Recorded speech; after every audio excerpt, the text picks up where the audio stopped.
Welcome back to the newest episode of PenPodcast.com. I'm your host, Matthew Harms, founder of Pen for Hire, where we offer premier ghostwriting and author coaching services. Also, the creators of the Pen Podcast, where we sit with authors, writers, writing industry professionals, subject matter experts, and all around interesting people. Today, I have the pleasure of being joined by Paula Moore, who checks off many of those boxes. How are you today, Paula? Good. How are you, Matt? I am wonderful. Of course, my plug just popped out, so let me fix that, because if my computer dies in the middle of this, that's not going to be fun for anyone. So, Paula, tell everyone a little bit about yourself. Well, I've been a music industry executive for 20 years and did some innovative stuff in the music industry around identifying emerging talent for signing consideration at major labels. And I've had 8 startups that are all surrounding music and creativity. And I wrote a book. And you wrote a book. Well, we'll come back to that, because I think I know you're very humble, because what you just said doesn't actually do justice to what you've accomplished in the music industry, right? I guess. Since Paula's not going to say it herself, Paula is the first female executive in artists and repertoire, correct? Well, I was the first female A&R research executive. Okay. See, there we go. And that was how many years ago? You don't have to give the exact, but you've been in the business for a while, right? Yeah, probably 20. Mm-hmm. And when did you know you wanted to write a book? I guess, it was a couple of years ago. So before the pandemic, I started working on it. And the book was essentially supposed to just be about my philosophy around building and maintaining your creative house. A lot of creatives that I work with don't necessarily protect their creative entity as they would protect their own home.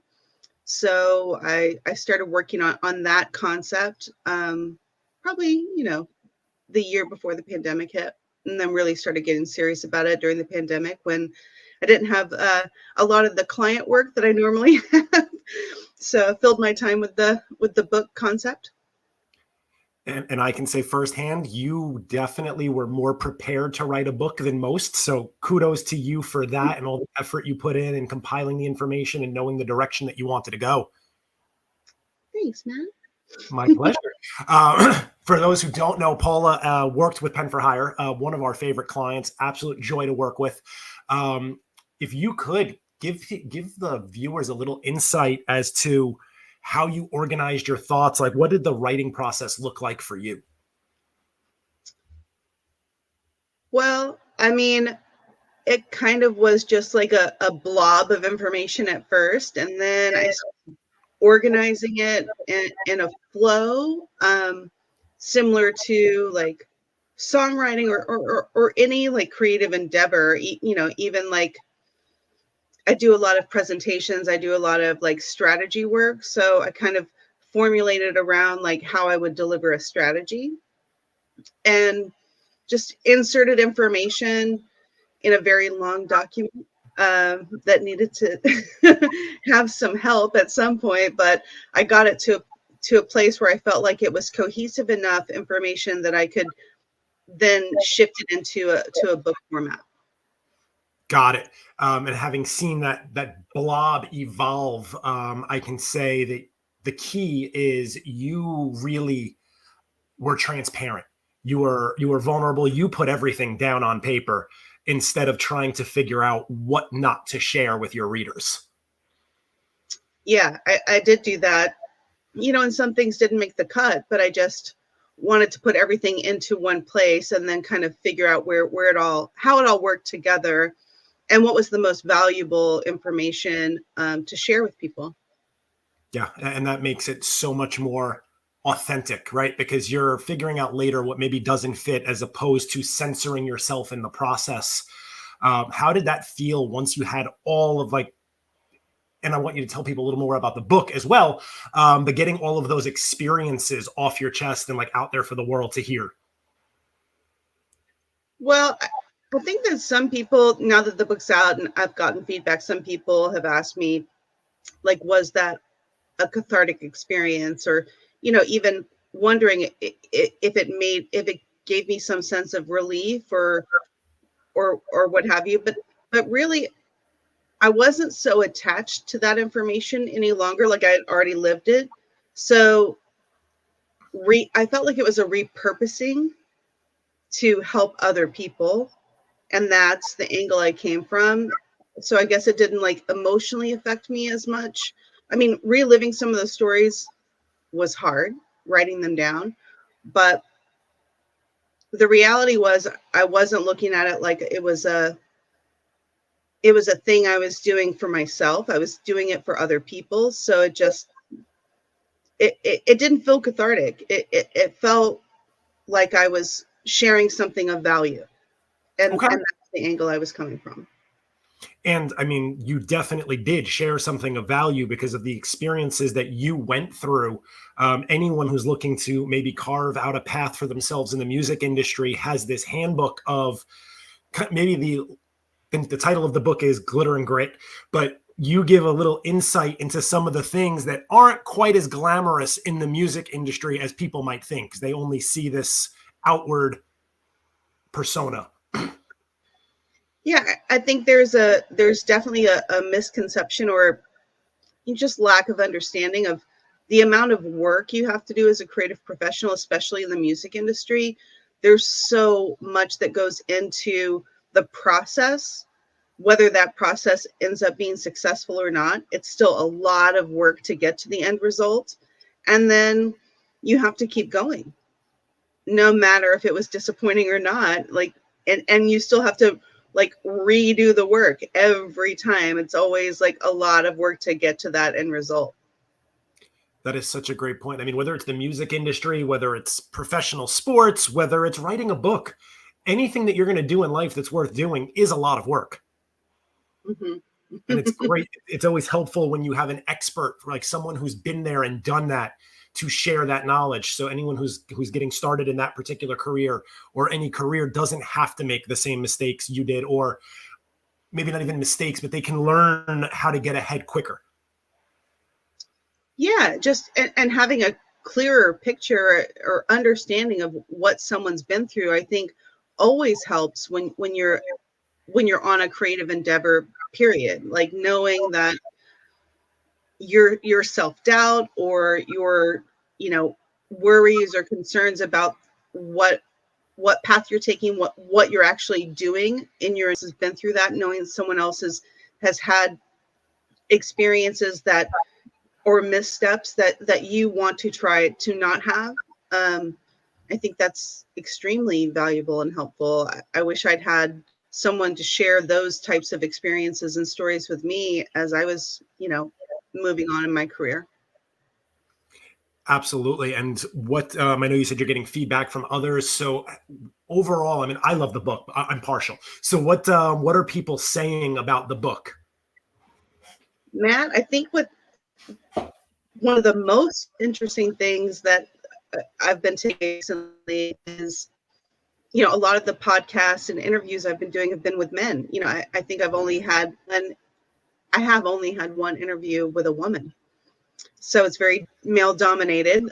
This media experience that I'm having, and all of the men really love the book. And as you know, one of the reasons why I wanted to bring on an editor and someone to help me really craft the book in a way that was effective for any creative, not just a book for women creatives. I think I accomplished that. It feels like I did. All of the interviews I've had with men have, they've loved the book and appreciated and recognized that I made the effort to write a book that they could relate to, even though it was a story of a female executive. And I think the other part I have to add to that as well, that I really admire you for going with a male perspective, is not to give too much about the book away, but there's a lot of villains in the book. We'll call them villains, or people who've done some pretty terrible things to you over the years, and they were all men. So you managed to write this in such a way where it's not an, oh my goodness, look what happened to me type of book. It's more of an honest accounting, like unemotional accounting of what happened. Mm-hmm. Well, I definitely tried to accomplish that and had some help. This is definitely one of my favorite projects to have been a part of. And really the best part for me is watching just your growth through the process, finishing the book. You're in the top 10% of my clients who've actually set a deadline and not only hit it, but exceeded it, right? We came out earlier than we were expecting. Mm-hmm. And I don't know if you want to let everyone know, but that's not the last book people are going to see from Paula. No, we've got a whole series planned. In fact, I did a podcast interview yesterday, and the host was like, this was such a nugget. It was an easy read, but I don't mean easy like it was simple, but it was a fun read. And I just wanted more after that. I wanted to hear more and go into more detail of, the things that you've accomplished, but also been through. And he was like, I see a sequel. And I was like, well, we have a whole series planned. So this is not the last book. This is the first of many. I love it. I love it. What I know you have a whole bunch of things going on in your life as well, business deals, major things I don't want to say too much about unless you want to go there. I'm going to ask it more from a general point of view. How do you find the time to balance everything that you're working on? Because I think that's where most writers or creatives struggle. As far as like writing the book while I was running a startup, a business, and I'm practically a one-woman show as far as that goes. Like I don't have a top-tier executive leadership team. I do have a lot of people that work under me in developing and rolling out my initiatives for the company, but I really am a one-woman show as far as like the driving force of the company. So that, that's a lot. And when I was writing the book, I have a general life balance philosophy where I can't really take a whole lot of time out of my day to reconnect with myself or balance myself. So I do a lot of things that kind of inform my check-ins with myself throughout the day. So whether that's aromatherapy that I have in every room of my house, I can walk out of my office into the living room, and based on the aromatherapy pattern that I've created for myself, like I just know that I can relax and exit my work mode for even a few minutes by walking into the living room and experiencing that different environment, even though it's just a few steps away from my office. So I allow that for myself throughout the day. And then, as you know, Matt, I start almost every day at the beach, walking on the beach very early in the morning. I do keep long hours. As a creative, you keep long hours anyway, but as a startup founder, it's even longer hours. 16 plus hours a day is a hard pattern to keep up with. So I balance everything out. When I was writing the book, I really allocated those early morning hours where I wouldn't have to, take meetings or, just uninterrupted time to focus on crafting what was going to be the book. That is such great advice. I'm going to go backwards, forwards, but for everyone who doesn't know, Paula lives on the West Coast, and she is one of the only people I've ever met who is emailing me before I'm up on the East Coast. So that just speaks to the hours, but that mental clarity at the beach, I'm sure, is helpful. That's now that weather is finally getting nice here in New York, I'll try to write outside or bring my laptop in the backyard, just something to change it up. But I also love that you use the space inside your own house as kind of like, this is not my office. So when I'm not in my office, I am not working. Right. Or I will say this, early morning, sometimes I'm not ready to go into the office. So I call it working from home, and I'll bring my laptop into the living room, but it's a different experience, right? So I definitely have that kind of compartmentalization in my brain that I'm working from home, which means I'm not doing heavy lifting. I'm doing things that are casual. Even if I'm on my computer, it feels a little bit more relaxed than when I'm in the office and I've got a very structured environment in my office. Absolutely. Same for me. My office is in the basement, and my children know, like, when I'm here, I'm working. But when I venture out of that door, it's like, oh, home from work. Right. If there was a struggle, what would you say was the hardest part for you of finishing the book? Well, when I started writing the book, it didn't, my story was still unfolding. Um, when I started writing the book, there was a slightly different theme to it, I guess I would say, because I was still building this company, and there were things that were in progress that I didn't know how they were going to unfold. And then as things occurred that I didn't expect, it really kind of changed the outcome of what was in the book, even to the last minute, as you know. We were really working in real time about things that were happening in my life while I was building this business that I'm on right now, and then also including things that had happened in the past, and how it all kind of tied together for me. It was kind of crazy how that worked out. Yeah, I gotta say, I think that's probably what made this one of my most enjoyable projects, is that real time unfolding. Like, all right, here's what happened today. Like, we got to work this into the book somehow. Whereas most people are writing about things that have happened.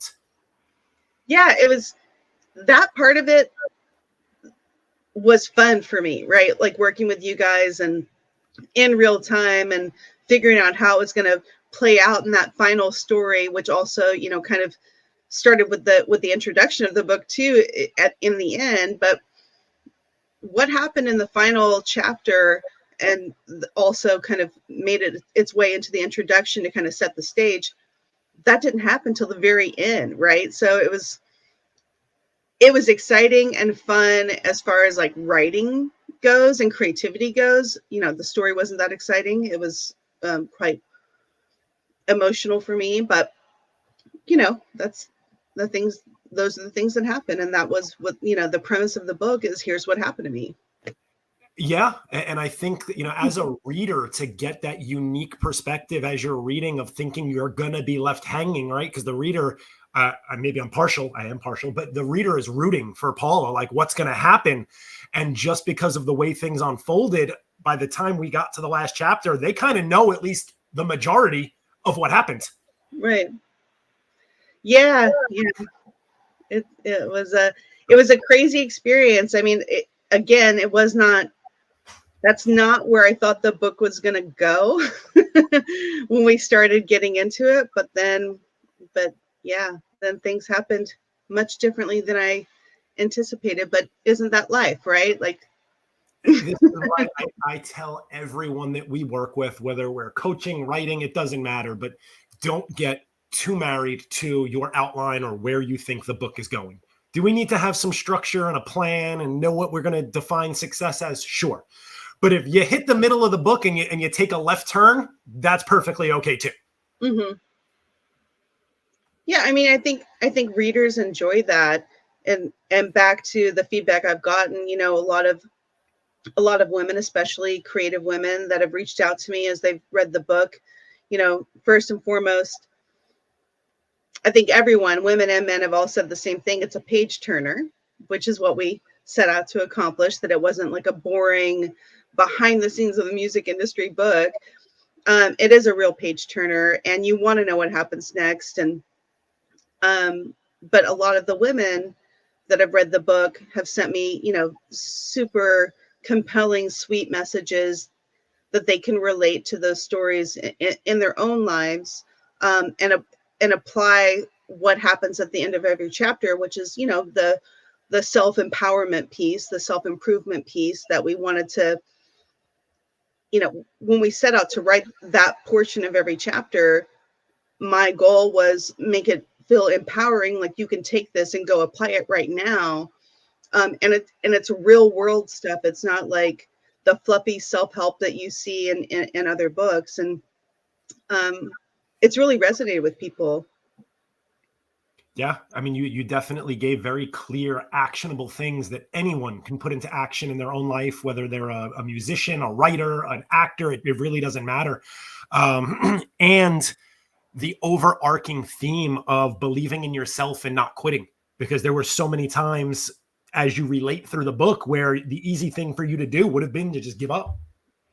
Oh yeah, I mean, and it's not like I don't feel like that. I mean, I am human. I do feel like giving up. Like probably yesterday I felt like giving up, but I can't, because I believe in what I do and I believe in myself at the end of the day. And it'll all work out one way or another. I'll make sure it works out because I believe in myself. I love that you just said that, because the last 2 days I felt like giving up. That we're all going to have our moments where it just seems like you were crystal clear yesterday, and now today it's like, wait, what the hell am I doing? Mhm. And I think that's healthy, right? Because sometimes you do need to just experience that, and then the important part is then have that conversation with yourself of, yes, this actually is what I want to do. Or maybe you recognize that you need to make a career change, or not a career change, but a change in the trajectory of where you're going and how you're building it. Right. Which, that's part of the end of each chapter in the book is really exploring that. Like, is this what you want to do, and how are you going to do it and see it through? Or do you want to change what's going on in your creative house, right? Like, do you need to renovate? Yeah. And then, I mean, you're taking it a step further with your second book. I don't know if you want to, can I share the details or a little bit about what you have going on? Yeah. So the next book Paula is writing is really, it's like a manual, right? A field guide to help people who want to become music scouts. And that's going to be tied in, I don't want to steal your thunder, but with like a college book tour for all the places that offer this curriculum. So please tell everyone a little bit more about what's to come there. So for anyone who's interested in getting into music scouting, they can get on your waiting list. So I have the only A&R Scout training program in the music industry and in the world.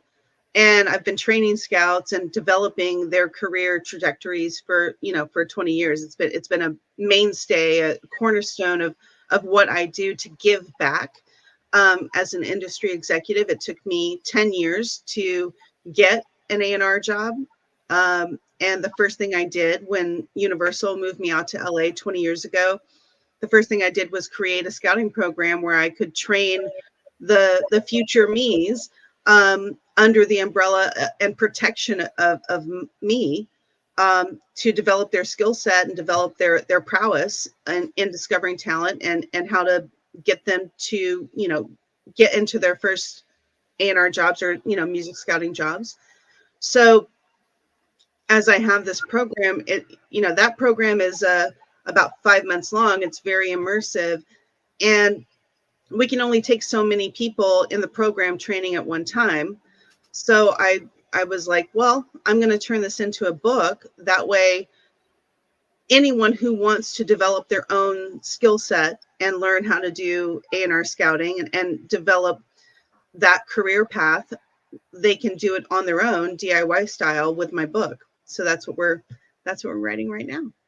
Yes, to be out by the end of summer, right? So shooting for August, end of July, early August. And I just want to stress too that this book is not theory, right? It's the real life skills and program that you have put in practice in your own career. And Yeah. you and your scouts have discovered some fairly notable artists, correct? Yeah, extremely notable artists.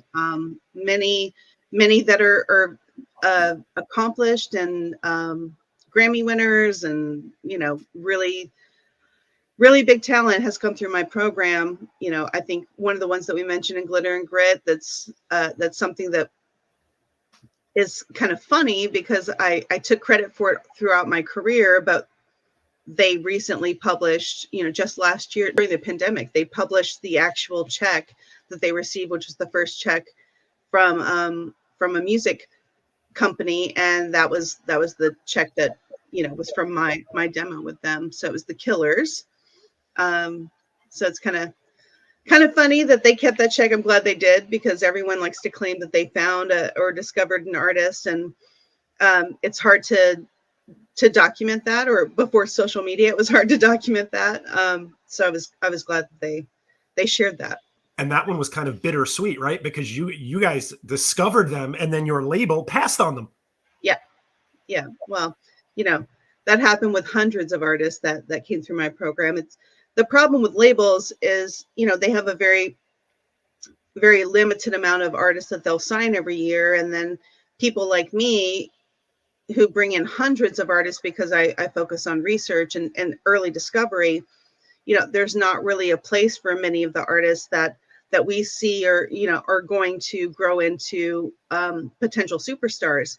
So that's why I no longer work at one label solely, because I want to be able to help every artist that I can.